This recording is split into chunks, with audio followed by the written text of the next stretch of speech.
Hey folks! With the school year ending soon, we wanted to share a video for high school students making the transition to university so you roughly know what to expect. In this video, we'll be covering how to learn, how to navigate the social environment, and how to manage your time as you start university. Now, the number one piece of advice we received from people we interviewed was to get enough sleep and eat healthy. There is no substitute for taking care of yourself, and you'll find that this actually boosts your productivity while maintaining your mental health. And overall, you'll still have a lot more on your plate in university, both in terms of extracurriculars and schoolwork.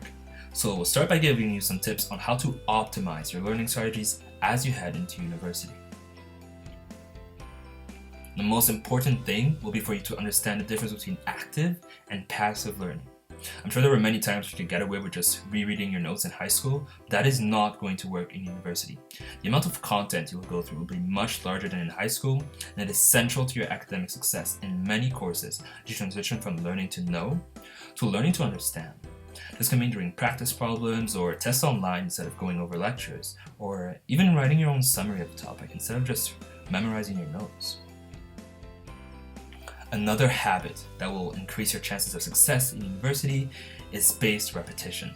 Too often, us students leave it until the last minute to study for tests, not realizing just how much this can hurt our performance. This is not something you will get away with in university, since there are less exams with significantly larger intervals that are each worth much more than they were in high school. It's not uncommon for your whole grade in a course to rely on just 2 midterms and 1 final exam. You'll see on screen a picture of the Ebbinghaus forgetting curve, which was a result of a study done to show the difference in retained information between students who reviewed in the last days before an examination compared to those who reviewed constantly throughout the term. The results of the study showed that even though someone who studies the night before remembers most of what they studied, this information is forgotten much quicker compared to a student who is studying bit by bit leading up to an exam. This means that it's much better to separate your studying in spaced intervals so that you retain the content for a longer time, since it won't help much to do well in a crammed midterm if you forget the content when the final exam comes. And a third-year UFC student said this can be especially difficult to do, since in university, no one is following you to make sure you're keeping up with your coursework. And many of us have gotten used to the mindset that studying is only done during exam period, but you'll find that changing this attitude will greatly increase your academic success. And lastly, while we gave you some general advice, it's still important that you find a study technique that works for you. And know that this will take time. Active learning and spaced repetition are at the center of the success of many university students, but everyone has different preferences when studying, whether it be flashcards, practice tests, or even hands-on experiences. So find what works for you. Now, your undergrad isn't all about studies.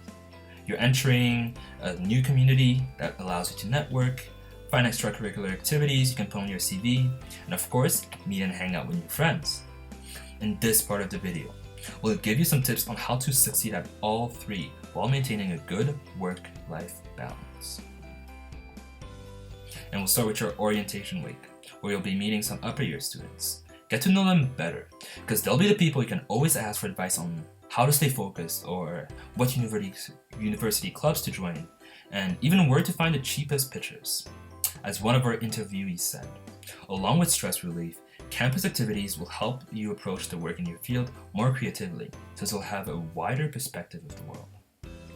And we know this networking might sound scary at first, but it is vital for excelling in your career. Do not be afraid to reach out to your peers and people you look up to, whether it be in person or on social media, such as on LinkedIn or Twitter. And at the end of the day, regardless of whether you're planning to go into industry or academia after your studies, it will always help to have something impressive to show on your CV. Therefore, you can look for clubs such as STEM Fellowship to get involved in volunteer work, you can participate in hackathons, and even look for research projects that might just give you your first scientific papers.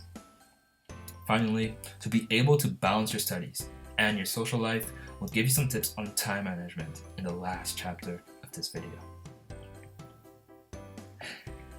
Now, the beginning of your undergraduate studies may be the first time you're away from home, and this can be a liberating experience, but it's also a major reality check because you don't have anybody keeping track of what you're doing at all times anymore. And often people say that you have so much free time in university, but do not fall for this trap. A full course load is a minimum of 15 hours per week, and it is recommended that you spend 3 to 4 hours per class hour studying by yourself. If you do the math, this can amount to more than 45 hours a week. On top of that, you should have additional labs and extracurricular activities that you want to be a part of. Remember, it is essential to your success in university that you maintain a good work-life balance. This means making the most of the hours you do spend studying by staying as focused as possible through active learning and fully relaxing and enjoying yourself in your off time. You should be using your off time as a motivation to get you through long hours of studying you will need to get done. While you're still in high school, try tracking what you do over a couple days to see where you're actually putting your time each hour. What's not tracked is not managed. Based on this, take control of your life and create a personalized schedule that works for you. Try to implement the schedule and adjust what isn't working right now. There are only 3 months in each semester, so this is your season to get through the grind and learn as much as possible. Take advantage of all the opportunities you have in those 3 months, and you can finish the semester relaxed and knowing to seize the opportunities given to you.